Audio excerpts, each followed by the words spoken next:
परम शांति बाबूजी। बाबूजी, आज मेरा क्वेश्चन है सीक्रेट ऑफ मुक्ति एंड जीवन मुक्ति के ऊपर। आपने हमेशा से मुक्ति माने मोक्ष और जीवन मुक्ति के बारे में बड़ी गहराई से बातें समझाई है हमें।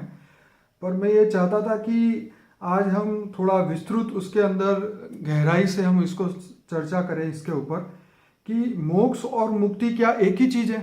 आप बताइए। देखो, भक्ति मार्ग में लोग मोक्ष और मुक्ति को एक ही समझते हैं जी। मगर मोक्ष पाने के लिए, मुक्ति पाने के लिए अलग शास्त्रों के हिसाब से जो विधि है, शास्त्रोक्त विधि प्रमाण वो करते रहते हैं जी कि ये इसका मोक्ष हो गया, इसकी मुक्ति हो गई, इसी की आत्मा मुक्ति हो गई।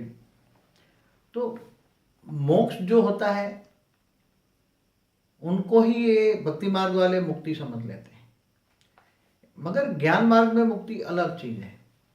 अगर ज्ञान मार्ग में मुक्ति समझा जाए तो किसको कहेंगे मुक्ति? बाबू जी, हम पूछेंगे आपको ज्ञान मार्ग के बारे में। पहले आप ये क्लियर कर दें कि मोक्ष और मुक्ति एक ही चीज है या भक्ति मार्ग में एक ही मानते हैं। अच्छा, भक्ति मार्ग में एक ही चीज है और ज्ञान मार्ग में? ज्ञान मार्ग में मुक्ति अलग है और मोक्ष अलग है। तो आप थोड़ा सा बताइए कैसे। जैसे मोक्ष होता है जी। तो जब आत्मा उसको मोक्ष देने के लिए बहुत पुरुषार्थ करती है जी तो मुझे मोक्ष लेना है, मोक्ष लेना है जी तो वो आत्मा मोक्ष पाने के लिए जैसे अनेकों जन्म तक तपस्या करते हैं जी कि मुझे मोक्ष लेना है, मुझे मोक्ष लेना है।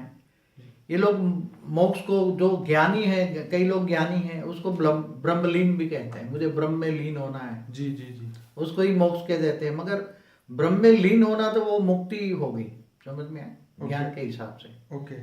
तो जब ब्रह्म माने जैसे ब्रह्मांड का निराकार शिव होता है, वो लाइट है जी, परम प्रकाश है वो। जी जैसे सूर्य का अग्नि तत्व का गोला है, जी, ऐसे वो परम प्रकाश तत्व का गोला है। पर ये ब्रह्मांड का शिव या महाशिव? शिव शिव शिव की बात कर रहा हूँ। ओके महाशिव तो गैलेक्सी का मालिक है, वो तो बहुत बड़ा परम प्रकाश है। ओके वो तो ऐसे खरबों शिव का मालिक है। ओके। तो ये शिव, अभी शिव की बात करेंगे, जी, जी, बाकी अभी आगे शिव की बात अभी करेंगे। शिव की, निराकार शिव की बात करते जी, थे बिल्कुल बिल्कुल। कि वो ब्रह्म को निराकार, जो ब्रह्म ज्ञानी कहते हैं ना, ब्रह्मर्षि अपने आप को समझते हैं, जी जो ब्रह्म ज्ञानी है, ब्रह्मर्षि हैं, जी, वो मतलब ब्रह्म में लीन होना चाहते हैं। ओके। इसलिए ये लोग, इनको ज्ञान है, ब्रह्म माना लाइट का प्रकाश, ब्रह्म माना लाइट का प्रकाश, परम प्रकाश को ये लोग ब्रह्म कहते हैं। पर ब्रह्म परमेश्वर निराकार को ही कहते हैं, ज्योतिर्लिंग कहते हैं, ज्योति स्वरूप जी उनको ज्योति स्वरूप मानते हैं और उनकी उपासना करते हैं। और ये समझते हैं कि मैं एक दिन उपासना करते करते करते उस ब्रह्म में लीन हो जाऊंगा, मतलब परम प्रकाश में मेरी आत्मा ब्रह्म में समा जाएगी। जी, ब्रह्म में समा जाएगी तो मेरी आत्मा का अस्तित्व तो नहीं हो जाएगा, उसी को ये मोक्ष कहते हैं। और ज्ञान में मैं भी उसको मुक्ति समझता हूँ। ओके। तो आत्मा मुक्त हो गई ना। मुक्त माना, मुक्ति का मतलब है कि उसी आत्मा का अस्तित्व ही खत्म हो जाए, उसको मुक्ति कहेंगे। उसका अस्तित्व खत्म न हो जी तो उसको मुक्ति नहीं कहेंगे। ब्रह्म में लीन हो जाए, जी परम प्रकाश में समा जाए। जी जैसे एग्जाम्पल दूं, जो सागर है, जी सागर के अंदर से एक आत्मा जैसे एक बूंद है। जी जी तो ये सागर में वापस एक बूंद डाल दो तो अस्तित्व रहता है उसका? जी नहीं। तो ऐसी तरह जो परम धाम में शिव निराकार, जो परम प्रकाश है, जी ज्योति स्वरूप है, जी ज्योतिर्लिंग स्वरूप है, उसकी उपासना करने वाले वो उसको समाने के लिए उपासना करते हैं। कई हजारों साल तपस्या करते हैं। कैसे उपासना करते हैं उसकी एक विधि बता दूं। हाँ बताइए। क्योंकि देखो, हर कोई की उपासना अलग अलग होती है। ठीक है। कोई निराकार की उपासना करते हैं, कोई साकार की उपासना करते हैं, कोई देवी देवताओं की उपासना करते हैं। हर कोई की उपासना जी और ध्यान लगाने की विधि अलग अलग है। बाबूजी, बीच में रोकूंगा, क्या देवी देवता भी मुक्ति दे सकते हैं? मोक्ष दे देवी सकते हैं? देवता खुद मुक्ति के लिए पुरुषार्थ करे तब, क्योंकि तीसरे लोक में रहते हैं देवी देवता। ओहो उसकी आत्मा में शक्ति नहीं है कि वो तीसरे लोक से चौथे लोक में जाए, ओहो। स्वर्ग लोक से महालोक में जाए। ओके। उसकी आत्मा में शक्ति नहीं होती ना, तो वो तो फिर दोबारा थोड़ी शक्ति होती है, तब तक देवता बनते हैं, फिर वो फिर दोबारा मनुष्य बन जाते तो हैं। बाबूजी, जो मुक्ति पाने के लिए देवी देवता की उपासना कर रहे हैं इस धरती पे रह के, उनका क्या होगा? देखो, मोक्ष पाने के लिए केवल हमारा हिंदू शास्त्रों में एक ही रास्ता है, ब्रह्मलीन, ब्रह्म में लीन हो जाना। बिल्कुल। ये हमारे हिंदू शास्त्रों में है। जी मगर क्या करते हैं, उसके अलग अलग रास्ते हैं। अलग अलग उपासनाओं के रास्ते। पहले उपासना अलग अलग है वो समझो जरा, बेचारे जो अलग अलग रास्ता करके मोक्ष तो सब चाहते हैं, बिल्कुल मुझे चाहते ये जन्म मरण के चक्र में नहीं आना, 84 लाख योनि में नहीं हर इंसान चक्कर यही में- कहता है। हाँ, मोक्ष चाहना है ना। डेफिनेटली। तो मोक्ष के अलग अलग रास्ते, पहले समझो मोक्ष अलग अलग, मनुष्य अलग अलग रास्ते से कैसे जा सकता है। जी पहले जिनको कई जन्मों से मोक्ष का संकल्प लेकर जन्म मरण के चक्र में मनुष्य बनता है, तो अनेक जन्मों के अंत में उसको मोक्ष के लिए थोड़ी सी चांस मिलता है क्या। हाँ हाँ बाकी तो ये धरती पर इतनी माया है तो माया में फंस जाता है। बराबर। जो भी मनुष्य जन्म लेता है आत्मा, हम्म। तो क्या बन जाता है, man is a social animal. बराबर। तो सोशल एनिमल की तरह, एक सामाजिक प्राणी की तरह जानवर मिसल, सर्प मिसल, कोड़ी मिसल जैसी आत्मा बन जाती है। बराबर। मगर अनेकों जन्मों का संकल्प लेकर उसको मुझे मोक्ष पाना है इसलिए मुझे तपस्या करना है, ऐसे दृढ़ संकल्पों के साथ आत्माएं जन्म लेती हैं। तो कई ऐसी दृढ़ संकल्प वाली आत्माएं जो होती है, उनको पता है कि ये माया है, मोह है, अगले जन्म का उनको ज्ञान होता है बचपन से, थोड़ा थोड़ा इमर्ज होता है जी। तो बचपन से ही वो भाग के जंगलों में चली जाती है जी। और वहां जंगलों में जो ऋषि मुनि बैठे हैं, जी। इनके आश्रमों में रहकर वो बोलते हैं मुझे मुक्ति का ज्ञान तो वो इमर्ज कर लेती है ना, क्योंकि आत्मा बहुत पावरफुल है। जी। क्योंकि कई जन्मों के, अनेक जन्मों का संकल्प है जी। कि मुझे मोक्ष चाहिए, मोक्ष चाहिए, मोक्ष चाहिए। तो हर जन्म में मोक्ष मोक्ष के लिए संकल्प चलते, तो अनेकों जन्म के मोक्ष के संकल्पों के बाद जी। एक जन्म में उसको मोक्ष पाने का चांस मिल जाता है। और जब मोक्ष पाने का चांस मिलता है तो उसको पता है कि अब ये जन्म, ये मैं घर गृहस्थ में रहूंगा, ये संसार में रहूंगा, ये माया में रहूंगा तो फिर फंस जाऊंगा, फिर दोबारा फिर मुझे जन्म लेना पड़ेगा, फिर कर्म बंधन में आऊंगा। इसलिए कर्म बंधन से मुक्ति पाने के लिए ऐसी आत्माएं बहुत ज्ञानी होती हैं। ओके। और अनेकों जन्म में घर गृहस्थ में रहकर भी वो मोक्ष पाने के लिए बहुत थोड़े थोड़े ज्ञान मार्ग में चलती हैं। पर बापूजी यहाँ पे मुझे समझना ये इम्पोर्टेंट है कि क्या सपोज 5 जन्म मैंने बहुत तप किया, उसके बाद क्या मोक्ष होगा, कि जब कल्प प्रलय होगा या जब शिव कालाग्नि पैदा करके सब आत्माओं को अपने अंदर संभालेगा तब मोक्ष होगा? ये बहुत इंपॉर्टेंट क्वेश्चन है मेरे लिए। हाँ, मगर जो भक्ति मार्ग की मोक्ष की बात हो रही है ना, वो तो लास्ट मोमेंट है। ओके। वो तो उसी टाइम पर, तो जब शिव, जैसे अर्ध प्रलय, प्रलय, कल्प प्रलय, तो महाकल्प प्रलय में जब वो शिव काल, ब्रह्मा के 100 साल पूरे हो जाते हैं तो ब्रह्मांड का समय पूरा हो जाता है। जी जी जी। तो शिव सूर्य में प्रवेश करके काल अग्नि पैदा करके पूरे ब्रह्मांड को जलाकर भस्म कर देता है जी। तो उसमें आत्मा भी जलकर भस्म हो जाती है ना काल अग्नि में। ओके। काल माना समय की अग्नि में खत्म हो गया, समय खत्म हो गया तो काल अग्नि। जी। तो ये बहुत अंतिम समय है ना। मगर वो तो ब्रह्मा का 100 साल है, ब्रह्मा का 100 साल को ज्ञानी है, ज्ञानी है तो उसको पता है ना, अभी तो ब्रह्मा का दूसरा पराग चल रहा है। जी। ब्रह्मा का पहला पराग माना ब्रह्मा के 50 साल पूरे हो गए। जी। अब तो उसको पता है कि ये महाकल्प प्रलय में तो बहुत टाइम है, अब महाकल्प प्रलय में ही आत्माओं को मुक्ति मिलती है। तो वो इंतजार नहीं करेगा ना जिनको मोक्ष पाना है और इन 84 लाख योनियों के चक्कर से छूटना चाहता है। तो जानता है कि ये बार बार जन्म मरण के चक्कर में आने की बजाय हम पुरुषार्थ कर। तो अनेकों जन्मों के अंदर, बुद्धि के अंदर अनेकों जन्म के बाद पुरुषार्थ करता है मोक्ष का, मुझे मोक्ष चाहिए, मोक्ष चाहिए, मोक्ष चाहिए। हर बार, हर जन्म में मोक्ष के लिए पुरुषार्थ करता है। तब अंतिम जन्म एक बार मोक्ष मिलता है और ऐसी आत्माएं जंगलों में जाकर ब्रह्मलीन की तपस्या करती हैं और फिर भी एक साथ में ब्रह्मलीन नहीं होती। इसकी प्रोसेस क्या होता है जी? एक्चुअली क्या होता है कि जब वो ब्रह्म में लीन होता है, वो निराकार की ज्योति स्वरूप की पूजा करते हैं जी। ब्रह्म की, पर ब्रह्म परमेश्वर मानते हैं उसको जी। उसको वो लोग पर ब्रह्म को शिव भी नहीं कहते। ओके। शिव तो आकारी जो है ना, शिव शक्ति शिवपुरी में रहता है। जी जी। शिव शक्ति वो उसको मानते हैं, शिव शक्ति। जी जी। और शंकर साकार रूप अवतार है जी। तो शिव शंकर को एक बना के एक कर दिया इन लोगों ने। जी। तो ये शंकर की भी उपासना नहीं करते हैं क्योंकि ये ज्ञानी होते हैं ना, वो मानते हैं कि शंकर तो ये शिव का अवतार है। क्या है? साकारी रूप है। बिल्कुल। शिव एक शिवपुरी में, जो शिव शक्ति शिवपुरी में रहता है, उसका अवतार है शंकर। तो शंकर वास्तव में जो ब्रह्म ज्ञानी है वो शंकर की उपासना नहीं करते, वो तो ब्रह्म की उपासना करते हैं, निराकार की उपासना करते हैं, ज्योति स्वरूप की उपासना करते हैं। और वो परम धाम में जाने के लिए, परम धाम में क्या ज्ञान है, वो परम धाम का ज्ञान देते हैं। तो बाबूजी यहाँ मेरा ये क्वेश्चन है कि सपोज करो कि आज से 1000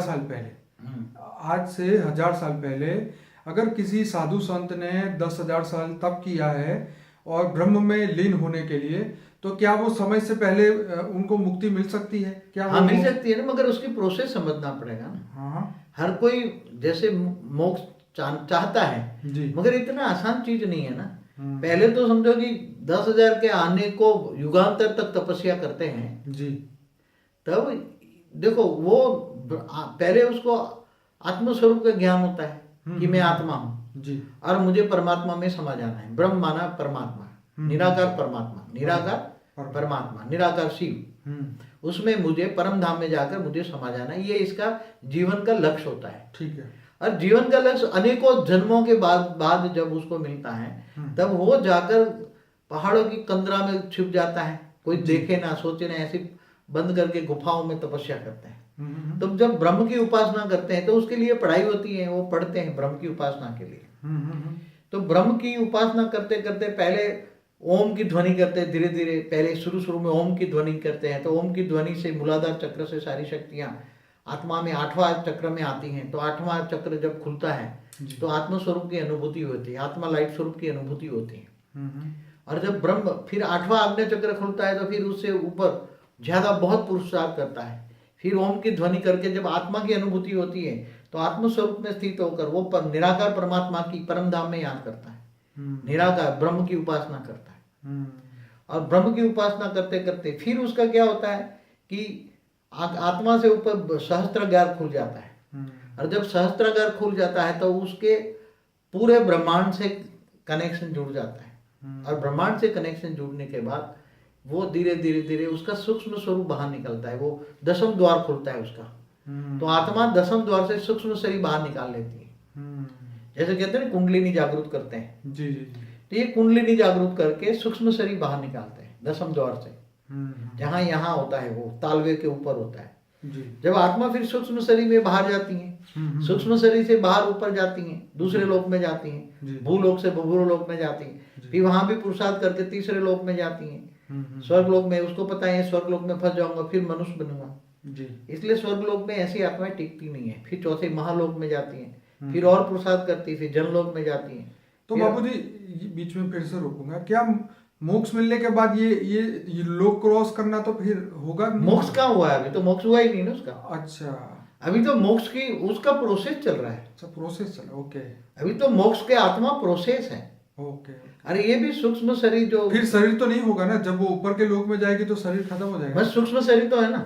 अच्छा नहीं, हम यहाँ बात कर रहे थे स्थूल शरीर के साथ में पहले योग करता है, 10वां द्वार खुलता है, उसका सूक्ष्म शरीर निकलता है, जल तो ये स्थूल शरीर वहां ही रह जाता है अभी। अच्छा वो वहां ही रहता है जहाँ गुफा में तपस्या करता है ना, हाँ स्थूल शरीर वहां, मगर वो इतनी तपस्या करते हैं, खाना पीना छोड़ देते हैं। ठीक है उसके अंदर एक उपासना के अंदर बहुत विधियां होती है, अलग अलग उपासना की विधि होती है जी वो खाना पीना छोड़ के हवा पर जीते हैं। क्या जी, हवा पर जीते हैं। तो हवा पर जीने से जी और वो पहले उपासना की अलग अलग विधियां हैं, कई विधियां हैं शास्त्रों में, हमारे हिंदू शास्त्रों में बहुत विधियां है उपासना की। जी तो ब्रह्म ज्ञानी अलग अलग उपासना करते हैं, तो उसका स्थूल शरीर से उसको खाने पीने की जरूरत नहीं पड़ती। ओके। जैसे हमारे यहाँ भी गुजरात में एक नहीं ब्रह्म प्रहलाद जानी, उसको बचपन से कई सालों से खाना नहीं खाता, तो भी जी रहा है ना मनुष्य की तरह। बिल्कुल। मगर कोई उपासना वो नहीं करता, जी सकता है। आत्मा चाहे तो वायुमंडल से, जी वायुमंडल में ही सब कुछ है, तो वायु से ही जल और खुराक पा सकता है। मगर उसको तो आत्मा की अनुभूति करने के लिए, आत्मस्वरूप की अनुभूति करने के लिए ओम की ध्वनि करता है। ओम की ध्वनि करने से कुंडलिनी जागृत हो जाती है, और वो भी बहुत टाइम लगता है, बहुत टाइम लगता है। ऐसा नहीं है कि वो 10-15 दिन है, उसको कम से कम 12 साल का ब्रह्मचर्य हो जी, तब उसकी अंदर की जो मूलाधार चक्र में पड़ी हुई शक्तियां ऊपर उठती हैं, ऊर्ध्वगामी होती हैं, और धीरे धीरे 8वां चक्र में आत्मा में आती हैं। तब 12 साल के बाद कई साल तपस्या करती है, तब आत्मस्वरूप की अनुभूति होती है। कम से कम उसके लिए तो 12 साल टोटल ब्रह्मचर्य चाहिए, उसके बाद आत्मस्वरूप की अनुभूति होती है। और 10वां द्वार खोलते खोलते तो उसके कई टाइम लग जाता है। तो उसी टाइम उसको जन्म मरण के चक्र में उसका मृत्यु भी आ जाए, तो वो जब उपासना करती है तो यमराज भी उसको बीच में डिस्टर्ब नहीं कर सकता। एक कायदा है ऊपर में। हाँ एक कायदा है, ये शायद कोई जानता हो ना, मैं बता दूं मगर वो कायदा मैंने देखा है जी, कि जब कोई ब्रह्म की उपासना करता है, ओहो, जब निराकार की उपासना करता है, क्योंकि ये ब्रह्मांड का तो ये ऑलमाइटी अथॉरिटी है, जी इस ब्रह्मांड का तो ऑलमाइटी अथॉरिटी शिव है। जी जी जी तो ब्रह्म ज्ञानी जब ब्रह्म की उपासना करता है तो उसके बीच में यमराज, अगर उसकी कर्मों का हिसाब किताब आया और कर्मों का हिसाब किताब आ गया बीच में, जी और उसका मौत होने का समय भी आ गया, जी जी और यमराज देखता है कि अब उसको मौत करूं या ना करूं, ओके। तो उसको यमराज मौत नहीं करेगा। अमेजिंग बात है ये तो, हाँ? पहली बार ही सुनी है शायद। अब तो शायद कहीं नहीं मिलेगी। आपने तो अभी तक कैमरा में कभी नहीं बताया। नहीं, मैंने अनुभूति की है, मगर मैंने तो इतनी चीजें अनुभूति की है कि शास्त्रों में वर्णन नहीं है उसका। जी ये तो हम जानते हैं, हाँ। पर ये बात बहुत अमेजिंग है, आप बताइए आगे। क्योंकि देखो एक नियम होता है, जी जब ब्रह्म ज्ञानी जब उपासना करता है तो उसका लक्ष्य ऑलमाइटी अथॉरिटी को पाने का होता है, जी तो उसके बीच में कोई भी इंटरफियर नहीं करता दोनों के बीच में। ओके एक नियम है, बना हुआ है। ओके त्याग तपस्या करने वाले अगर कोई उसको तपस्या तोड़ते हैं जी तो उसका बहुत बड़ा पाप चढ़ता है। जी ये इसलिए तो सही इंद्र बात भी बार बार वो तपस्या करने वालों को, कोई भी तपस्या करने वालों को बीच में उसका खंडन करता है, तपस्या का खंडन करता है, है। जी तो जी इंद्र को भी श्राप लग जाता है। हम्म 33 कोटि देवताओं का राजा इंद्र को भी श्राप लग जाता है। जी इसलिए किसी की भी तपस्या का भंग करने का, किसी को जब इंद्र नहीं कर सकता जी, तो ये तो जी। यमराज है। हम्म यमराज को इतनी अथॉरिटी नहीं है, वो वापस चला जाता है, वहां से ऊपर से देखेगा ना यमराज यमपुरी से बराबर। कि भाई ये तो ब्रह्म की तपस्या करता है, तो उसको कोई नहीं ले सकता। हम्म आप बाकी उपासना करने वालों को ले जाएगा। ओके। चाहे कहे तुम देवी देवताओं की उपासना करो तो बीच में ही तुम्हारी आत्मा उठा के पकड़ के ले जाएगा वो, तो शरीर वहीं रह जाएगा। शरीर वहीं रह जाएगा। ओके। इसलिए उसको मृत्युंजय जप करते हैं ना, जी जी तो उसको भी नहीं कर सकता ना मृत्युंजय जप करने। पर आज तो बाबूजी ऐसा पॉसिबल नहीं है ना। क्यों? मतलब आज का जो जमाने में वो जो सही हृदय से करना या जो भी चीज है आज की डेट में, अगर ऐसा कि कितने आज लोग भी हैं आज जो- आज हिमालय में पहाड़ों में चले जाओ, नहीं बहुत ही ब्रह्मर्षि बैठे हैं, तपस्या कर रहे हैं, किसी को मिलते नहीं है, ना खाते न पीते, अपनी गुफा का दरवाजा बंद करके अंदर तपस्या करते हैं। हाँ ये अगर possible उसको है। पता चला कोई मिलने आ जाए तो गालियां देके निकाल देते हैं। क्यों? जी। क्योंकि उसको पता है मेरी तपस्या भंग करेगी, मैं उसको देखूंगा तो मेरी आंखों के द्वारा मेरी सारी पावर उसको खत्म हो जाएगी, उसमें बात चली जाएगी। जी जी जी इसलिए ऐसे लोग कभी भी जो योगी हैं कभी किसी को नहीं मिलेंगे, जी गालियां देके निकाल देंगे। इसके बाहर जो बैठे हुए हैं लोग, उनको बहुत पता है किसी को नहीं मिलेंगे, जी जी जी इसलिए वो आज भी कर रहे हैं। ऐसी बात नहीं है, मोक्ष या मुक्ति पाने के लिए बहुत तपस्या करते हैं। जी फिर ये आत्मा धीरे धीरे महलोक, जनलोक, तपलोक, फिर ब्रह्मापुरी जाती है, फिर विष्णुपुरी जाती है। जी फिर विष्णुपुरी में तो वहाँ वैकुंठ कहते हैं, तो वहाँ वैकुंठ में जाती है तो आत्मा फिर यहाँ तपस्या करती है ब्रह्मलीन के अंदर। एक बहुत ध्यान रखना, कई आत्मा तो स्वर्गलोक में जाती है ना, वो स्वर्गलोक में ही फंस जाती है। अरे बोले मैंने तपस्या की, चलो स्वर्ग में आ गया, अभी मैं स्वर्ग का भोग भोगूं, पहले एक बार भोग लूं। माया में फंस जाती है क्या? ओके स्वर्ग जबरदस्त माया है। धरती पर माया तो स्वर्ग में कितनी माया होगी?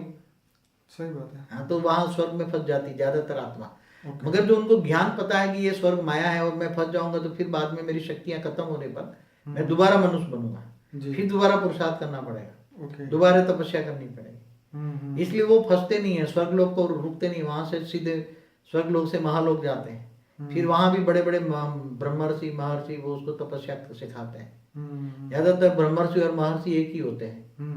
ब्रह्मर्षि को ही महर्षि कहते हैं, महर्षि माना महाऋषि जी। अब ब्रह्मर्षि जो ब्रह्म ज्ञानी है, निराकार को मानते हैं, ज्योति स्वरूप की उपासना करते हैं, जी तो वो है ब्रह्मर्षि। जी फिर महालोक से जनलोक तपलोक भी जाती है, ब्रह्मापुरी से ऊपर विष्णुपुरी भी जाती है। तो वैकुंठ में जब कोई भी आत्मा जाती है तो थोड़ा विश्राम करती है, जी चलो मुझे जाना है ऊपर शिवपुरी होकर परम धाम जाना है। जी उसको ज्ञान तो होता है, जी मगर मैं थोड़ा आता है तो विष्णु को मिल लूं, तो कभी विष्णु के दर्शन के लिए तपस्या वहां भी करता है, उपासना करता है, चलो विष्णु को मिल के जाऊं। तो विष्णु लोक में वैकुंठ में काफी टाइम रुकता है आत्मा, बहुत रुकती है। फिर वहां सारे घूमती है फिरती है। विष्णु लोक का अवलोकन, विष्णु लोक बहुत बड़ा होता है, तो जैसे 7 लोग इकट्ठे करो ना, इतना एक लोक विष्णु लोक होता है। जैसे नीचे 7 लोग का टोटल लगाओ, इतनी जगह जो होती है, इतने विष्णु लोक की जगह होती है। फिर उसकी इच्छा पूरी हो जाती है, विष्णु के दर्शन करती है, फिर वहां परम सुख को पाती है। वहां क्या पाती है? विष्णु लोक में, वैकुंठ में परम सुख होता है। आत्मा परम सुख बहुत पाती है। फिर परम सुख से भी आत्मा वैसे थक जाती है, क्या करना है, परम रोज एक ही प्रकार का सुख मिलेगा, है वैरायटी सुख है वहां, वैरायटी। वहां परम तत्व की बॉडी होती है, वह 50% परम तत्व है, 50% तीन तत्व है। ऐसा विष्णु लोक है। फिर ऊपर शिवपुरी में जाती तो शिवपुरी पूरा परम तत्वों की दुनिया है, वहाँ शिव शक्ति रहती है। फिर वहाँ शिव शक्ति को मिलके वहाँ भी उपासना करते हैं, तो ऊपर जाने का पुरुषार्थ करना पड़ता है। और शिव शक्ति के पास रहकर उपासना मिलके फिर शिव शक्ति को आकारी रूप में वहाँ रहते हैं, तो वहाँ से उपासना करके फिर परम धाम में निराकारी स्वरूप में चला जाता है, निराकार हो जाता है। कैवल्य अवस्था आत्मा की क्या होती है? कैवल्य अवस्था, निराकारी अवस्था। शरीर कोई भी प्रकार का शरीर हो, चाहे स्थूल शरीर हो, चाहे सूक्ष्म शरीर हो, चाहे कारण शरीर हो, चाहे महाकारण शरीर हो, मगर एक शरीर कर्मों का बंधन है जी। जब आत्मा कर्मातीत अवस्था हो जाती है, आत्मा कर्म बंधन से मुक्त हो जाती है, तो निराकार बन जाती है और निराकार परम धाम में एंट्री मिलती है। परम धाम में कोई भी शरीर उसको नहीं होता, आत्मा निराकार हो जाती है। तो इस ब्रह्मांड के परम धाम में पहुंचती है। हाँ, तो इस ब्रह्मांड के परम धाम में शिवपुरी में जाती है, तो शिव वहाँ निराकार रूप में होता है जी। और शिव को परम धाम में वो ब्रह्मलीन अवस्था में उसके अंदर उसकी इच्छा तीव्र गति से होती, तो ब्रह्म में समा जाती कई बार आत्माएं। चलो, पावर एक परम प्रकाश है, तो परम तेज में, परम प्रकाश में वो आत्मा जाके समा जाती है, तो उसका अस्तित्व खत्म हो जाता है, उसको मुक्ति कहते हैं। मगर जब वहां जाती है तो वो परम ज्ञानी हो जाती है, आत्मा निराकारी अवस्था में परम ज्ञानी हो जाती है। ओके। उसको ये ज्ञान हो जाता है कि मेरे पास अब इतना ज्ञान है, मैं शिव समान हो गई, जीव से शिव बन गई। क्या बन गई? जीव से शिव बन गई, शिव समान बन गई। तो उसको ज्ञान होता है कि मैं यहाँ परम धाम से अब महापरम धाम मन महाशिव को प्राप्त कर सकता हूँ। उसको ज्ञान होता है क्योंकि शिव समान बन गई ना, शिवत्व आ गया। शिवत्व आ गया, तो उसकी आत्मा में थोड़ी परम तत्व आ गई। तो परम तत्व आने से शिवत्व को पा लेता है, शिवत्व को पाने से फिर वो महाशिव की ओर जाने की अंदर वृत्ति होती है, उसकी वृत्ति महाशिव को पाने की होती है। तो वहां से फिर धीरे धीरे पावर भर के फिर एक वहां कई निराकारी आत्माओं का ग्रुप होता है परम धाम। और बाबूजी उस समय उसका स्थूल शरीर जो है तो धरती लोक में होगा या नहीं होगा? वो तो खत्म हो जाएगा ना, वहां जो पड़ा है पड़ा रहेगा, और क्या यहाँ तो कोई क्योंकि सड़ जाएगा ना शरीर, तो शरीर तो पड़ा पड़ा सड़ जाएगा, अगर वो गुफा में है तो सड़ जाएगा ना। वो तो ये जाने की प्रोसेस भी बहुत लंबा है, समय चाहिए। क्या समझते हैं? ब्रह्मापुरी तक जाने के लिए प्रोसेस, विष्णुपुरी में रहे तो ब्रह्मापुरी की 1 सेकंड बराबर धरती पर 1 लाख साल होता है। तो बाबूजी इसका मतलब ये हुआ कि जो वाकई में आज की डेट में हिमालय की गुफा में बैठ के कोई भी तपस्या कर रहा है, इसका मतलब वो वहां तक नहीं पहुंचा। आज उसका जो साकार में है जी, उसकी आत्मा अंदर है, तो समझ लो अभी आत्मा पुरुषार्थ कर रही है। क्या कर रही है? ओके। मगर मैंने जो शास्त्रों में पढ़ा है ना जी, कि मोक्ष पाने के लिए आत्मा ये ऋषि मुनि हजारों साल तपस्या करते हैं। कितनी? जी बिल्कुल, हजारों साल, कई युगांतर तक। समझ में आया? जी, कई युगांतर, युगांतर तो समझते हैं, 4 युग को एक युगांतर कहते हैं। जी जी जी। और कलयुग 4,32,000 साल का होता है, इससे डबल द्वापर, इससे 3 गुना त्रेता। तो बाबूजी जब युग बीत रहे होंगे तब तो उनको पता चलता होगा कि इतने युग बीते, कि समय का नहीं पता होगा। अरे वो कई युगांतर के बाद हम पूछते हैं, क्योंकि मुझे पता है ना 4 युग पूरा होने पर अर्ध प्रलय होगा जी, प्रलय भी हो जाएगा, तो पहाड़ों की टोच पर जाके तपस्या करते हैं ताकि मनवंतर भी पूरा हो जाए ना। 71 युगांतर होकर एक मनवंतर भी पूरा हो जाए, मनुष्य सृष्टि का टोटल विनाश हो जाए, तो भी उसका विनाश नहीं होगा, क्योंकि वो कई कल्प तपस्या करते हैं। तीनों लोग खत्म हो जाए तब कल प्रलय में उसको पता लग जाता है कि ये कल प्रलय होने वाला है। समझ में आया? तो बाबूजी इसका मतलब ये हुआ कि वो जहाँ पे हिमालय की कोई भी चोटी में बैठे होंगे तो उनके लिए पृथ्वी का इतना हिस्सा तो बच ही जाता होगा। वो तो बहुत ऊंचे बैठते थे, मनवंतर उसको इफेक्ट नहीं करता। मगर जब कल प्रलय का समय आता है ना जी, तब वो उसकी आत्मा को पता लग जाता है अब कल प्रलय का समय आता है, तो ऑटोमेटिक वो आत्मा में इतना सूक्ष्म शरीर निकालने में टाइम तो नहीं लगता, 1-2 युगांतर में सूक्ष्म शरीर तो निकाल के घूमता फिरता रहता है, 2-4 युगांतर में जी। फिर युगांतर में भी फिर दूसरे ऊपर जाके पुरुषार्थ करता है, 30 महालोक में जाके पुरुषार्थ करता है। मगर कई ऋषि मुनि युगांतर तक तपस्या करते हैं, कई युगांतर। तो फिर ऊपर चले जाते कई युगांतर। क्यों? क्योंकि अगर कई जन्मों का कर्मों का हिसाब किताब पूरा करना है तो कई जन्मों का हिसाब किताब पूरा करेगा तब आत्मा में पावर आएगी ना। ये तो बात ठीक है। अब आत्मा में पावर आएगी तो उसका कारण शरीर चार्ज होगा जी। अब कारण शरीर चार्ज होगा तो फिर वो कर्मातीत अवस्था आएगी तब सूक्ष्म शरीर निकलेगा ना। पांच तत्व देखो, पांच तत्व, तीन तत्व, परम तत्व, ये सभी का अलग अलग हिसाब किताब होता है। ये देखो गुह्य कर्मों की गुह्य गति का राज सुनो। जैसे पांच तत्वों का कर्मों का हिसाब किताब पूरा हो गया तो आत्मा में इतनी पावर आ गई, आत्मा में पावर आई तपस्या से, तो आत्म स्वरूप की अनुभूति होते है तो सूक्ष्म शरीर बाहर निकल जाता है, दसम द्वार खुल जाता है। तो पांच तत्वों का कर्मों का हिसाब किताब पूरा हो गया उसका। अब मृत्यु लोग ये खत्म हो गया, अब सूक्ष्म लोक में जाएगी। अब दूसरे लोग जाकर तपस्या करेगी तो उसका सूक्ष्म शरीर में वायु तत्व का प्रभाव ज्यादा होता है दूसरे लोक वाली आत्माओं का। फिर वायु तत्व हल्का हो जाता है और आकाश तत्व, तपस्या से आकाश तत्व बढ़ता है। और जब आकाश तत्व, शरीर के अंदर तीन तत्व हैं, आकाश, वायु और अग्नि। जब वायु तत्व का प्रभाव ज्यादा होता है तब ऊपर उड़ नहीं सकती, जा नहीं सकती। और आकाश तत्व तपस्या करती तो आकाश तत्व का प्रभाव ज्यादा बढ़ता है। जब आत्मा नष्टो मोह हो जाती, इच्छा मात्र अविद्या हो जाती तो आकाश तत्व का प्रभाव ज्यादा होता है। और जब आत्मा तत्व का प्रभाव ज्यादा होता है तो वायु तत्व कम होता है, तो ऊपर जाने की शक्ति आत्मा में आती है।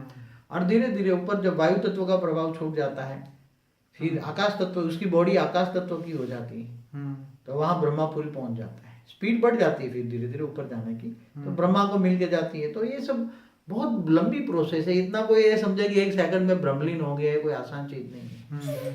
मगर क्या है कि ये जन्म मरण के चक्र से फिर तीन तत्वों का हिसाब किताब पूरा हो जाए तो फिर विष्णु लोक पहुंचेगा तो वहां परम तत्व का हिसाब किताब रहा है, वो अंदर कारण शरीर का हिसाब किताब है।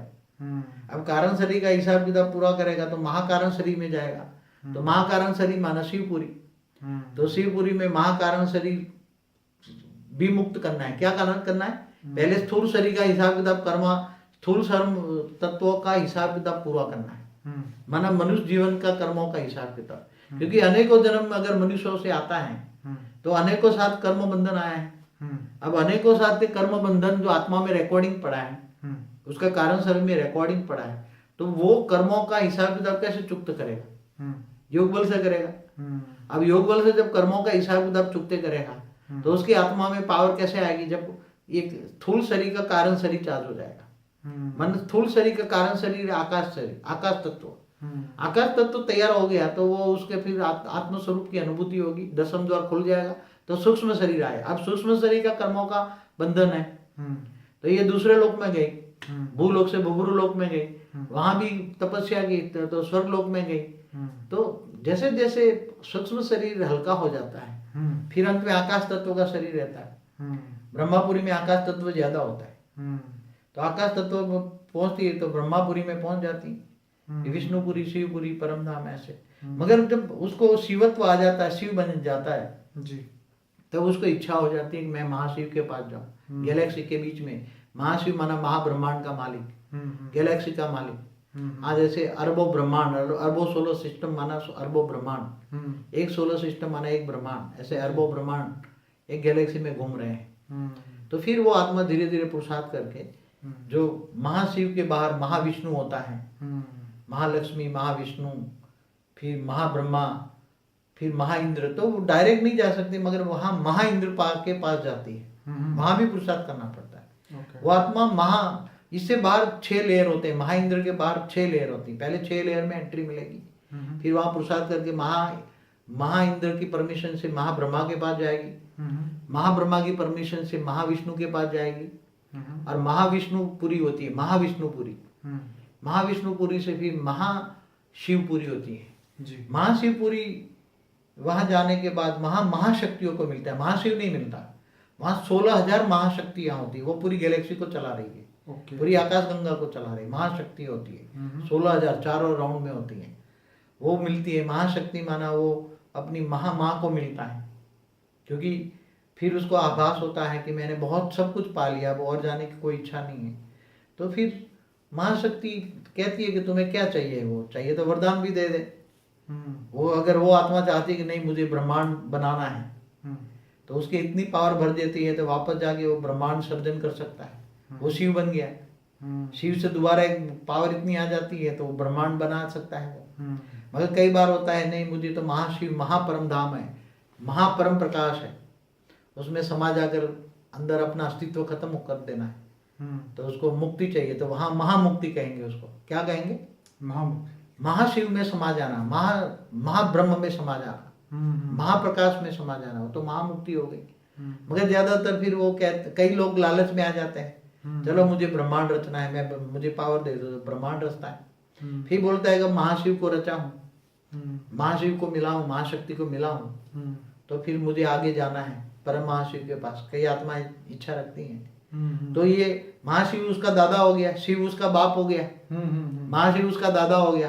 अब चलो मैं अपने दादा परदादा को मिलता हूँ, तो उसके पास आत्मा में शक्ति अगर हाई क्वालिटी है, ब्रह्मा ने जब हाई क्वालिटी फरिश्ता सर्जन किया, उसी क्वालिटी की हाई आत्मा है, तो वो यूनिवर्स में जा सकती है परम महाशिव के पास, तो फिर वो ट्रैवल करेगी। तो ऐसी कई आत्माएं एक साथ में ट्रैवल करती है निराकारी अवस्था में। समझो 1000-2000 आत्माएं निराकारी स्वरूप में एक पावर का गोला बनाकर उसमें परम महाशिव के पास जा सकती है, गैलेक्सी के बीच में जा सकती है। मगर वहाँ बहुत बड़ा संघर्ष है, वहाँ जाने के लिए बहुत टाइम लगता है, और जाते जाते जाते बहुत बेहिसाब समय लग जाता है। इसलिए कर सकती, जा सकती, पहुंच सकती है, ऐसा नहीं है। उसकी प्रकाश, उसकी स्पीड कितनी होती है जाने की?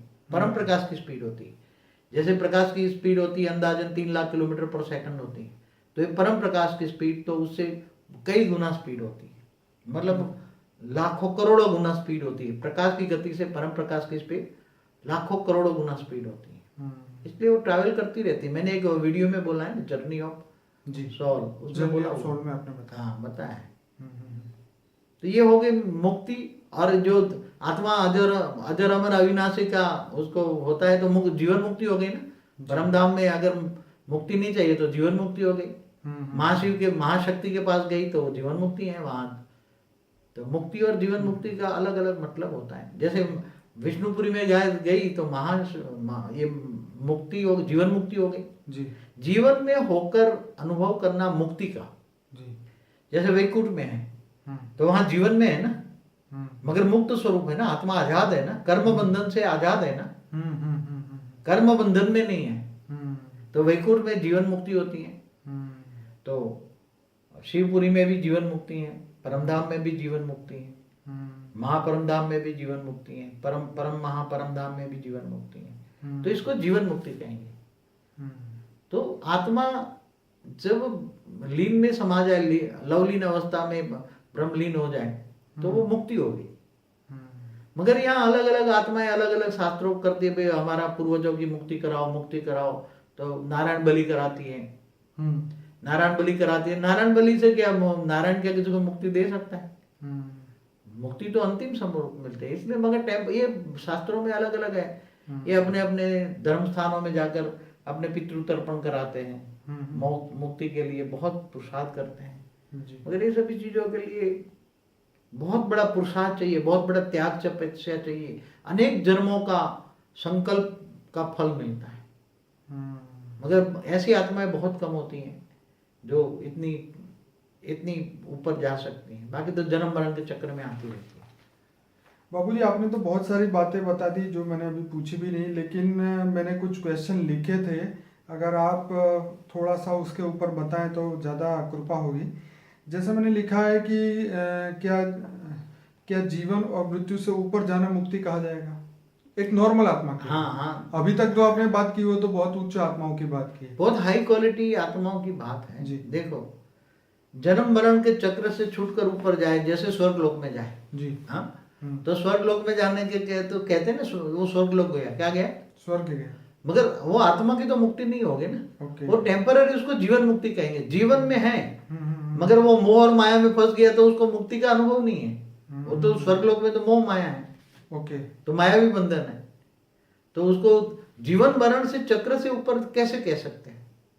क्या क्वेश्चन है? जीवन मरण के चक्र से ऊपर, हाँ, उसको मुक्ति कहेंगे। जैसे जीवन और मृत्यु से ऊपर जाना उसे मुक्ति कहेंगे। देखो, जैसे स्वर्गलोक में जाता है तो स्वर्गलोक में वहां मृत्यु नहीं है, मगर आत्मा की पावर खत्म हो जाती है तो आत्मा नीचे आ जाती है। नीचे आ जाती है मृत्यु लोक में, और फिर यहाँ जन्म मरण के चक्र में आती है। फिर उससे ऊपर जब महालोक में आत्मा जाती है तो वहां जन्म मरण से जो चक्र से पूरी हो गई। महालोक में जन्म मृत्यु नहीं होता, बराबर। महालोक में जन्म मृत्यु नहीं है, ठीक है। वहां तपस्या करते हैं महर्षि, ब्रह्मर्षि, बड़े बड़े ऋषि मुनि बैठे हैं जो ऊपर चौथे लोक से महालोक से जनलोक जाने की पुरुषार्थ करते हैं। तो वहां जन्म मृत्यु नहीं है, तो उसको जन्म मरण से भी परे कहेंगे ना, तो उसको मुक्ति नहीं कहेंगे ना, वो जीवन मुक्ति अवस्था कहेंगे। ठीक है बाबूजी, तो क्या आत्मा जन्म लेना न चाहे तो उसे मुक्ति कहेंगे? मगर एक बात समझना चाहिए, हम्म। आत्मा जन्म लेना ना चाहे हाँ और आत्मा के अंदर कर्म बंधन है, अनेकों जन्मों का हाँ, कर्मों हाँ, का हाँ, हिसाब किताब है, बिल्कुल। तो उसको पहले एक व्यवस्था थी कि जो धर्मराज था वो चित्रगुप्त का बुक्स में वो एंट्री हुई थी ना, भाई ऊपर जाता है बस तेरे को यहाँ जन्म लेना है, यहाँ जन्म लेना है, बराबर हिसाब किताब था ना वहाँ। बराबर। तो यहाँ भी आज भी आत्मा को कर्म बंधन लागू पड़ता है। आत्मा की अपनी कर्म बंधन की स्टेज छोड़कर या कर्म बंधन छोड़कर कोई भी आत्मा जन्म मरण से चक्र से छूट नहीं सकता। तो बाबूजी जो प्रेत अवस्था में आज की डेट में है, क्या वो मुक्ति उनको देखो मिलेगी? पहले तो प्रेत कौन बनते हैं ये सोचो पहले। प्रेत की अवस्था क्या है, प्रेत योनि क्या है?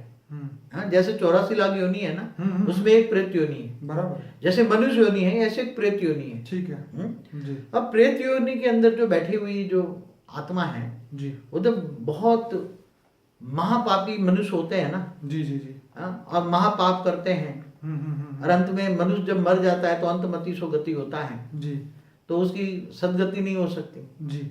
इसलिए वो ऐसी आत्माएं प्रेत योनि में भटकती रहती है। बिल्कुल।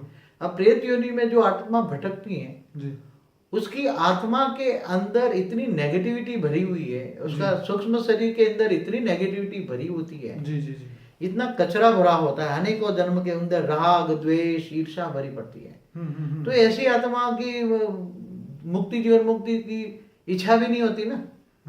प्रेत योनि में जाने वाली आत्मा इतनी दुष्ट आत्मा होती है कि मरने के बाद किसी से बदला लेना है तो किसी के शरीर में प्रवेश करके बदला लेगी, किसी के घर में बैठी रहेगी, मंदिरों में बैठी रहेगी, फिर कोई देखेगा उसके घर चली जाएगी। तो जैसे मनुष्य के अंदर राग द्वेष ईर्ष्या है वही बन के प्रेत योनि में जाते हैं। तो प्रेत योनि वाली आत्माएं कभी भी जन्म मरण के चक्र से बाहर निकलने का पुरुषार्थ नहीं कर सकती, इच्छा भी नहीं कर सकते। पुरुषार्थ तो बहुत दूर की बात है। अच्छा। अंदर इच्छा ही नहीं आएगी। एक बात बताऊं, यार चारों ओर पूरा तालाब में कीचड़ भरा हुआ है, ठीक है, अब उसके अंदर कोई स्नान करने कोई मनुष्य गिर जाता है अंदर क्या पड़ेगा, वो तो कीचड़ वाला हो जाएगा, कीचड़ वाला हो गया ना। हाँ। तो प्रेत योनि में रहने वाली ऐसी ब्लैक कीचड़ भरी हुई आत्मा है। अब उसको तुम क्या कहोगे, उसको तो देखो तो काली छाया दिखेगी, क्या दिखेगा? काली छाया, काली छाया, परछाई, परछाई, काली काली काली होगी, उसके अंदर अच्छा ही कुछ भी नहीं। उसे प्रकाश का नेगेटिव रूप परछाई। हाँ, तो प्रकाश है ही नहीं अंदर, नहीं। हाँ। आत्मा के अंदर प्रकाश ही नहीं है। प्रकाश हो तो व्हाइट दिखेगी ना बॉडी उसकी, बराबर, व्हाइट बॉडी दिखेगी। और व्हाइट हो तो देवता बन जाएगी, ऊपर चली जाएगी, देवता लोक में चली जाएगी, दिव्य लोक में चली जाएगी, तीसरे लोक में चली जाएगी, स्वर्ग लोक में चली जाएगी। इसलिए ऐसे प्रेत योनि में कभी भी हमेशा याद रखो, भूत प्रेत योनि में जाने वाली आत्माएं इतनी दुर्गति को पाती हैं, इतनी हजारों साल भटकने के बाद फिर दोबारा मनुष्य अवतार में आती है, या भी कहीं ऐसी योनि में। तो बाबूजी क्या ये बात सही है कि जो प्रेत योनि में वो चाहते हैं कि हम मनुष्य फिर से जन्म ना ले, तो क्या प्रेत योनि में भी उसको कर्म का हिसाब चुकाना पड़ेगा वहां पर? देखो, कर्म बंधन तो उसकी आत्मा में कारण शरीर में रिकॉर्ड है ना। हाँ, बराबर, कहाँ रिकॉर्ड है? कारण कर्मों के कारण कारण शरीर बनता है, बराबर। कारण शरीर माने ऐसी कि आत्मा का आकाश तत्व का शरीर है, ठीक है, आकाश तत्व का शरीर में उसके अंदर परम आकाश नहीं है, ठीक है।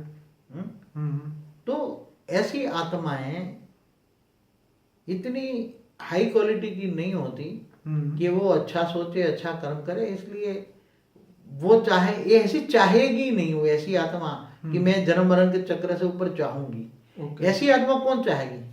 जो जिनकी आत्मा परम तत्व की बनी है, परम आकाश की बनी है जी, जिनकी आत्मा परम आकाश की बनती है जी, वो ऐसी हाई क्वालिटी आत्मा ही ऊपर जाने की कोशिश करेगी, जन्म मरण के छुटकारा पाने की कोशिश। बाकी जिनकी आत्मा आकाश तत्व से बनी है जी, आकाश तत्व की है आत्मा, तो यही जन्म मरण के चक्र में यही भटकती रहेगी।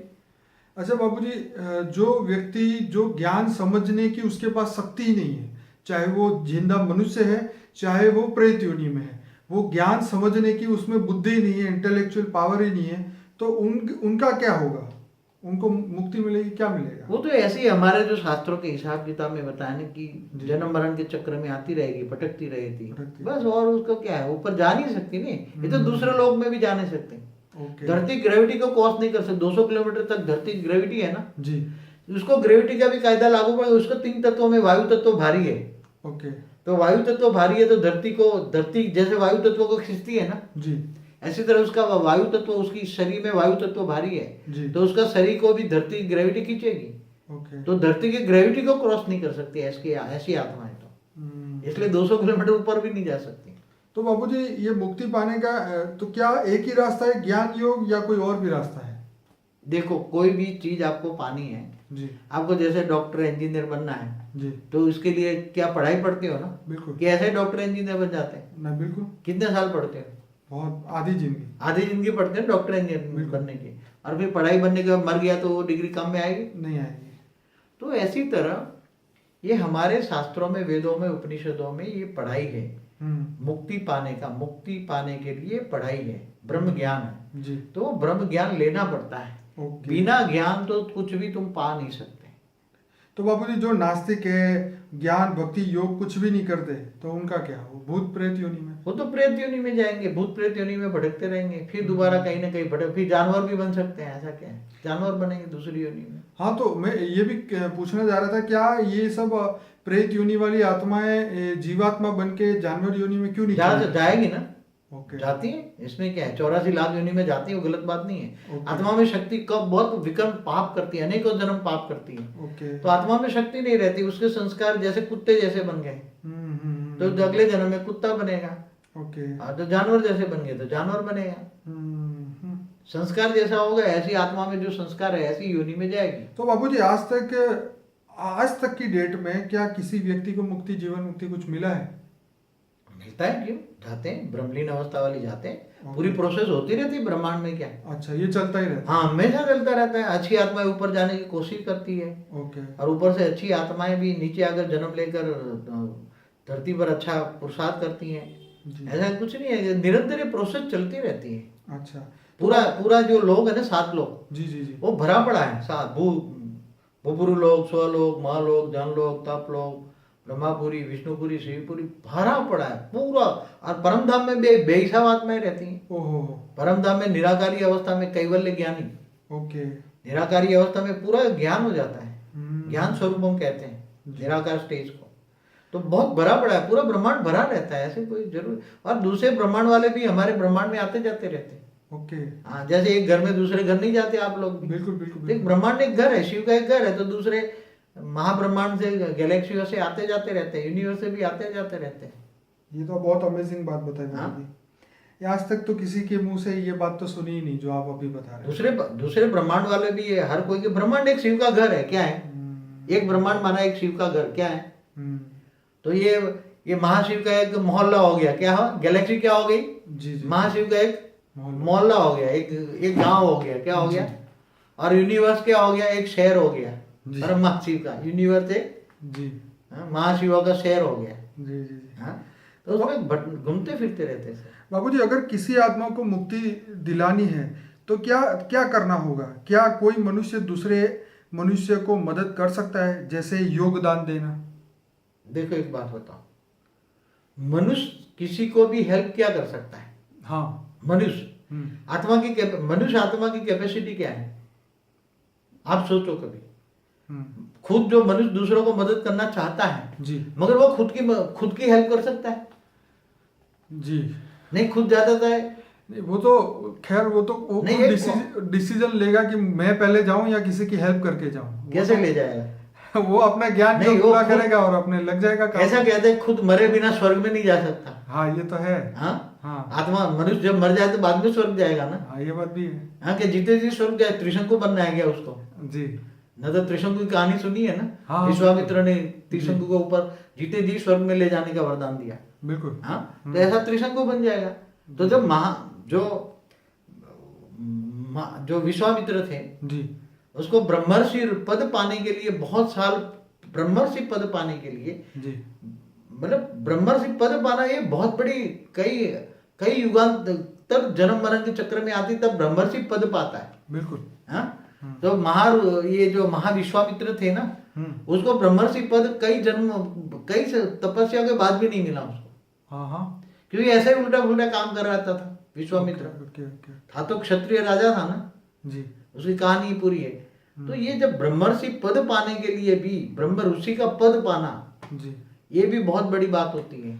तो बाबूजी यहाँ वाला मनुष्य, जैसे मेरा मकसद कहने का मतलब ये था कि कोई अगर अपने दादा परदादा कहीं लोक में बैठे हुए हैं, उनको मदद करने के लिए कुछ यहाँ से करना चाहे, धरती लोक से कोई प्रेशर डाल सकता है क्या? ज्यादा से ज्यादा पितृ तर्पण करते हैं। क्या करते हैं? हाँ, ये तो एक सिस्टम है यहाँ पे। नहीं, धरती इसकी लोक समझने की बात है हाँ। कि तुम्हारे पूर्वज पहले चांद पर रहते थे। जी तो रावण सीरियल में भी बताया था और शास्त्रों में भी बताया है, मनुस्मृति में भी लिखा है जी कि जब उसको पितृओं को भूख लग जाती थी जी तो ये ब्राह्मणों में प्रवेश करते थे जी जी जी और बड़े बड़े यज्ञ करते ब्राह्मणों को, फिर वो मांस आदि खिलाते थे। ब्राह्मण भी मांस आदि खाते थे पहले, हाँ, अपने हाँ। वेदों उपनिषदों में लिखा हुआ है। जी जी जी उसको डिनाई को रावण ने उसी चीज को ऑब्जेक्ट किया था जी जी कि तुम ये गौ हत्या क्यों करते हो। रावण ने ऑब्जेक्ट किया था जी क्योंकि उसी में बताया कि जो पितृ ये कहते थे कि जो ऊपर से आने पितृ तर्पण करना है, जी। अगर जो पितृ गौ मांस खाता है तो वो 8 महीना तक उसको भूख नहीं लगती। ये तो बात सही है। मैंने भी कुछ पढ़ा था कि मछली नहीं खाओ है तो वो। 1 साल तक भूख नहीं लगती या हाँ, तो गाय का मांस खाने वाले को ज्यादातर भूख नहीं लगती, हाँ। लंबा समय तक भूख नहीं लगती। हाँ हाँ और हाँ दूसरे जानवर खाने से महीना भूख लगती, 2 महीने भूख लगती, 3 महीने में हाँ, फिर हाँ। वो ब्राह्मणों में प्रवेश कर जाते हैं। अब ब्राह्मण जो खाते थे उसमें आत्मा प्रवेश कर गई, उसके पूर्वज। हाँ हाँ तो हाँ। पितृ तर्पण कराते, ये सब लिखा है, मनुस्मृति में भी लिखा है, वेदों उपनिषदों में भी लिखा है। और रावण सीरियल आई थी उसमें भी रावण ने भी अपोज किया था कि ये जानवरों की हत्या न की जाए। आज दुनिया में भी सब बलिदान। अपोज कर रहे हैं ना कि भाई ऐसे रावण बकरों का बलिदान या कोई भी अब जानवर कोई का भी बलिदान जानवरों बंद की कर बलि देना देते थे, वो उसने रावण ने अपोज किया था चाहिए। जी जी जी। जब छोटा, क्योंकि वो रावण भी, उसका बाप भी बहुत बड़ा ऋषि था, ब्रह्मर्षि था वो। और बाबूजी यहाँ हमारी बात थी कि हम क्या योग का पावर किसी को दान में दे सकते हैं? जैसे ज्ञान दान, महादान आप कहते हैं, तो योग दान कर सकते हैं? केवल ज्ञान दान कर सकते हैं। ओके योगदान, तुम्हारी आत्मा में ही योग की शक्ति नहीं है ओके तो तुम्हारा योगदान क्या करोगे? ओके। आजकल क्या एक नई सिस्टम निकले, दूसरों को एक चैनल बना रहे हैं हाँ हाँ। पावर देने के लिए। वो बीमार है उसको पावर। आजकल यही चलता है व्हाट्सएप के ग्रुप में, भाई ये बीमार है, बाकी के लोग इनको पावर दे सकते थे, ये दे वो दे, पर रियलिटी में क्या होता है वो मगर एक बात बताओ, उससे होता है क्या? मैं एक बात बताऊं, जी मैंने अपनी एक वीडियो में बताया था ना, वो पावर ट्रांसफर पावर क्या करते हैं उसको, वो जैसे रेकी वाले नहीं पावर देते हैं हाँ, हीलिंग उसको, हीलिंग हीलिंग। हीलिंग। एक अपनी वीडियो बनी थी पावर। हाँ, सीक्रेट ऑफ हीलिंग के अंदर बताया आपने। हाँ, तो हीलिंग में क्या है, एक दूसरे को पावर हील करते हैं ना। जी। अरे भाई, तेरे अंदर कूड़ा कचरा भरा हुआ है, हीलिंग करने वाले के अंदर ही गुस्सा भरा हुआ है, तो उसके अंदर गुस्सा ट्रांसफर करोगे? ये तो तुम्हारे अंदर है ही क्या? हाँ। तुम्हारे अंदर जो होगा वो तुम ट्रांसफर करोगे ना। बिल्कुल। तो ऊपर से जो बीमार है, तुम उसको हीलिंग करने जाओगे तो तुम्हारा कचरा उसके अंदर जाएगा तो और बीमार हो जाएगा। नहीं मरना होगा तो मर जाएगा और क्या। जी, जी, अरे सोचो, तुम्हारे पास है क्या तो तुम दोगे, हीलिंग करोगे? मेरे को तो समझ में नहीं आता है। एक सोचने वाली बात है, तुम्हारे पास है क्या? तुम्हारे पास गुस्सा है, हाँ? तुम कामी हो, क्रोधी हो, लोभी हो, मोही हो, अहंकारी हो, और तुम किसी को वाइब्रेशन ट्रांसफर करोगे, तुम्हारे अंदर जो होगा वो दूसरों को पास जाएगा ना। हाँ, ये तो बात ठीक है। हाँ, एक सीधी सी बात है ना। तुम्हारे पास जो होगा वो दोगे ना। तुम्हारे खुद के पास शांति नहीं है, मन की शांति नहीं, तुम दूसरों को क्या शांति दोगे? शांति दान करो। क्या शांति दान करोगे भाई? सही बात है। हाँ जी तुम अंदर गुस्से से लाल पीले हो रहे हो, जी हाँ, जी। इतने महाविकारी हो। बापूजी, तो जब शिव काल अग्नि पैदा करके और आत्माओं को अपने रोम रोम में समा देते हैं, तो उसको मुक्ति कहेंगे या जीवन मुक्ति वो कहेंगे? जो रोम रोम में समाने वाली बात है ना, जी। वो महाशिव करता है। ओके। महाशिव महाकाल प्रलय में अनंत कोटि शिव नहीं ब्रह्मांड- करेगा ये काम? शिव तो साधारण अग्नि पैदा करता है ओह। सूर्य में प्रेस करके। अच्छा। जो रोम रोम में समाने वाली बात है ना, वो अच्छा, वो महाशिव महाकाल अग्नि पैदा करके हाँ। अनंत कोटि ब्रह्मांडों को अपने रोम रोम में समा लेता है। बराबर। एक ब्रह्मांड उसके रोम में, एक सेल माना एक ब्रह्मांड उसका। महाशिव के जितने सेल है इतने ब्रह्मांड। तो बाबूजी, आपने एक और बात भी बोली थी, जो आत्मा परम तत्व की बनी हुई है, जो ऊपर के पर ब्रह्म में से आपने बताया था डायरेक्ट हाँ, बनी है, हाँ। तो उन आत्माओं को मुक्ति मिलेगी या जीवन मुक्ति?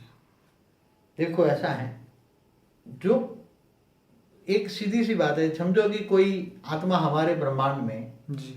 महा गैलेक्सी से महाशिव की कैटेगरी की, वहां महाशिव की रचना आती है, ठीक है और वो परम तत्वों से बनी है, ठीक है और वो हमारे ब्रह्मांड में आती है, ठीक है और एक साधारण मनुष्य बन जाती है। ठीक है। तो वो तपस्या करके ये आती तो देखने के लिए, अनुभव करने के लिए आती है कि मनुष्य अवतार क्या है, मैं जरा देखूं। मगर ये 2 4 5 जन्म लेगी, फिर वो उब जाएगी, फिर वो तपस्या करके ऊपर जाने की कोशिश करेगी। तो काल अग्नि के समय पर वो जो शिव की जो रचना है वो जलकर भस्म हो जाएगी।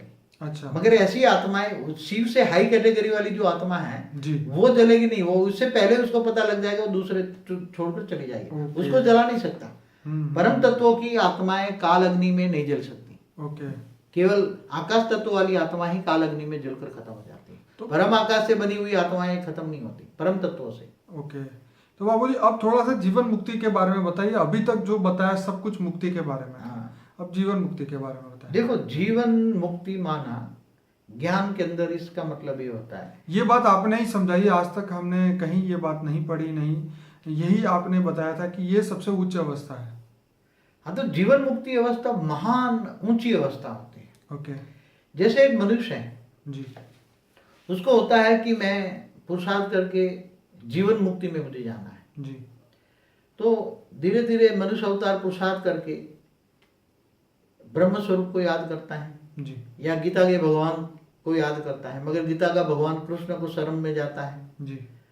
तो वो गीता का भगवान कौन? जी। जो तुम्हें जीवन मुक्ति अंदर जाना है तो जी। कहाँ जाना है तुम्हें? पहले तो जीवन मुक्ति अवस्था क्या है? जीवन मुक्ति अवस्था माना अमरलोक। क्या? अमर पद। जी। जहां तुम आत्मा मुक्त अवस्था में रहती है। कहाँ? ओके। परम धाम। ओके। जहां आत्मा मुक्त अवस्था होती है, अमर लोक। तो आत्माएं मुक्त हो जाती है। आत्माओं के साथ कर्म बंधन कोई नहीं होता। ओके। आत्माओं का जब कर्म बंधन होता है, कर्मातीत अवस्था होता है, तब उसको जीवन मुक्ति की अवस्था कहते हैं। जब कोई भी कर्म बंधन, तब आत्मा परम धाम में चली जाती है। आत्मा कैवल्य अवस्था निराकारी होती है। तो उसको परम धाम में जाना है, तो परम धाम में जाने के लिए कौन से किसकी उपासना करें, ये पहले सोचेगी ना। कि अगर तुम विष्णु की उपासना करो तो विष्णुपुरी में जाओगे, बराबर। मगर विष्णु की पुरी वो परम पद नहीं है, वो तो वैकुंठ है। जी। वैकुंठ से भी वापस आत्मा आ सकती है धरती पर।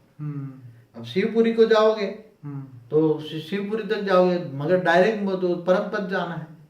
तो गीता का भगवान ने कहा है तू सर्वधर्म परित्यज्य मामेकम शरणम मम। जी।